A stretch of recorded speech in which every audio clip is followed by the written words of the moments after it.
সাম্প্রতিক সময়ে এই ভিডিওটি সামাজিক যোগাযোগ মাধ্যমে ব্যাপকভাবে ছড়িয়ে পড়েছে। ইতিমধ্যেই কোটি কোটি মানুষ এই ভিডিওটির দিকে নজর রেখেছেন।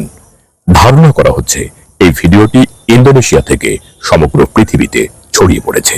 বিশেষ করে বাংলাদেশ এবং ভারত এই অঞ্চলগুলোতে ভিডিওটি ব্যাপকভাবে ভাইরাল হয়েছে।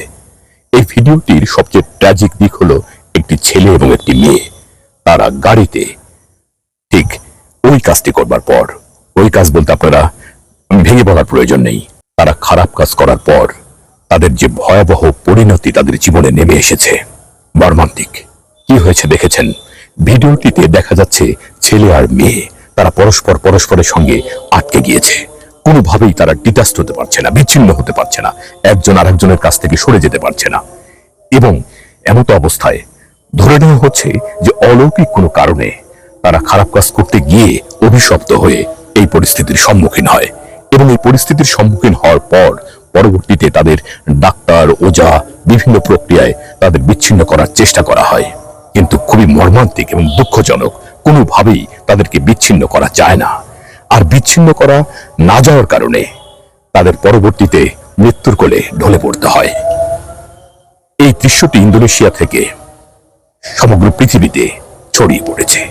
এই ভিডিওটি দেখার পর অনেক মানুষ বারবার মহান সৃষ্টিকর্তার কাছে এই দোয়া করেছে, এই প্রার্থনা করেছে, হে আল্লাহ, তুমি আমাদেরকে খারাপ কাজ থেকে দূরে রাখো এবং আমাদেরকে সঠিক সুন্দর পথে পরিচালিত করো এবং আমাদের যেন এই ভয়াবহ মৃত্যুর সম্মুখীন অর্থাৎ এমন পরিস্থিতির মধ্য দিয়ে মৃত্যুর কোলে ঢলে না পড়তে হয়। তাহলে দুনিয়াতেও জাহান্নাম এবং মরে গেলেও জাহান্নাম। আর সবচেয়ে বড় ব্যাপার হলো এই ভিডিওটা, যদিও পরবর্তীতে জানা যায় যে ভিডিওটা একটা ফেক ভিডিও, অর্থাৎ এই ভিডিওটা একটা নাটক, একটা সাজানো নাটক।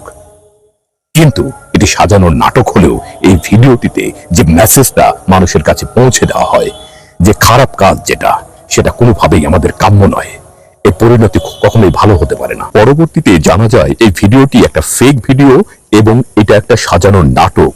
কিন্তু এই ভিডিওর কিন্তু একটা শিক্ষণীয় দিক কিন্তু আছে, অর্থাৎ খারাপ কাজ যেন মানুষ না করে, নিরুৎসাহিত করা।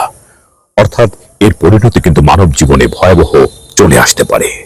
দৈবভাবে মহান সৃষ্টিকর্তা কখন কাকে কোন পরিস্থিতির মধ্য দিয়ে নিয়ে যায় আমরা কেউ জানি না। এখান থেকে আমাদের চরম শিক্ষা হতে পারে যে আমরা এমন কোনো কাজ করব না জীবিত, অর্থাৎ বেঁচে থাকা অবস্থায় আমাদের এমন কোনো কাজ করা উচিত নয় যে কাজ আমাদেরকে পরবর্তীতে মানুষের কাছে হাস্যকর পাত্রে পরিণত করে এবং পরকালেও আমাদের জীবন দুর্বিষহ হয়ে ওঠে। এই ভিডিওর মধ্য দিয়ে আপনারা সত্যটা মানুষকে জানানোর সুযোগ করে দিবেন। আপনারা দয়া করে শেয়ার করবেন ভিডিওটি এবং এই যে ভাইরাল হওয়া ভিডিওর সঠিক দিকটি মানুষের কাছে পৌঁছে দেওয়ার চেষ্টা করবেন। সবাই ভালো থাকবেন।